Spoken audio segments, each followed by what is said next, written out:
Hey everyone, and welcome back to The Explainer. Today, we're going to talk about something that sounds super simple on the surface, a beautiful day when children were playing in a park.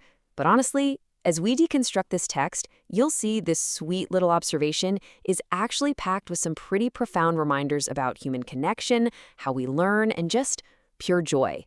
So, before we even jump into the analysis, I want you to ask yourself a question.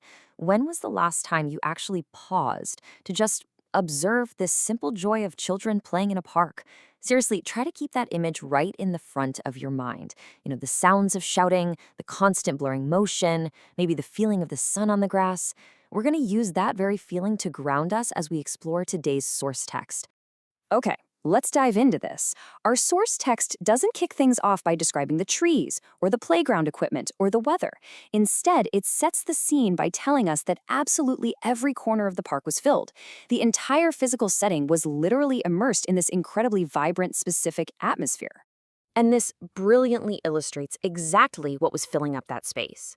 The author captures two completely distinct forces at play here. On one side, we've got laughter, right? That infectious, pure auditory joy bouncing everywhere. And on the flip side, we've energy, that completely boundless physical momentum that kids just seem to have an unlimited supply of.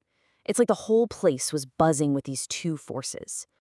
So, once we've established that broad, buzzing sensory atmosphere, the narrative kind of zooms in. We transition from that huge, macro-level feeling of the park right down to the specific, micro-level actions of the children. We get to see exactly how all that wild energy and laughter actually takes shape. And we literally see three distinct activities happening simultaneously.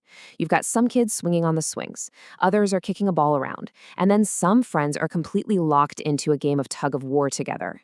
And, fun fact about this, games like tug of war don't just tire kids out. They're actually teaching real-time cooperation and physical negotiation skills.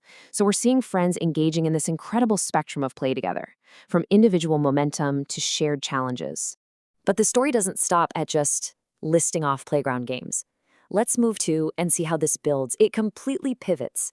We transition away from just the physical acts of playing games, and we start looking inward at the psychological magic happening right there in the children's minds. Now, what's really interesting about this slide is how it elevates that simple act of play.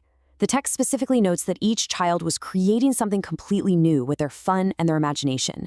They aren't just running around burning off energy, right? They are actively using their imagination as a tool to conjure up entirely new worlds and experiences on the fly. It's almost like a superpower. Which brings us to the big picture, the real macro-level impact of being at the park. Basically, everyone there got to experience three deeply intertwined things. First, the pure joy of playing. Second, the process of learning. Because, let's face it, play is exactly how we first figure out how the world works. And third, sharing friendship. Those three vital developmental milestones are all just baked right into a trip to the park. So the crucial point is that the author doesn't just leave us with an observation. They give us an explicit call to action, saying, so next time you visit a park, enjoy these small moments and experience the magic of every child's smile. It takes the whole text and turns it into a really personal, mindful reflection for all of us. And that leaves us with a final thought to wrap up today's explainer. The next time you find yourself walking past a playground or maybe just sitting on a bench in your local green space, will you actually remember to pause? Will you take a moment to take in that energy, that boundless imagination, and that genuine connection happening all around you? I really hope you do.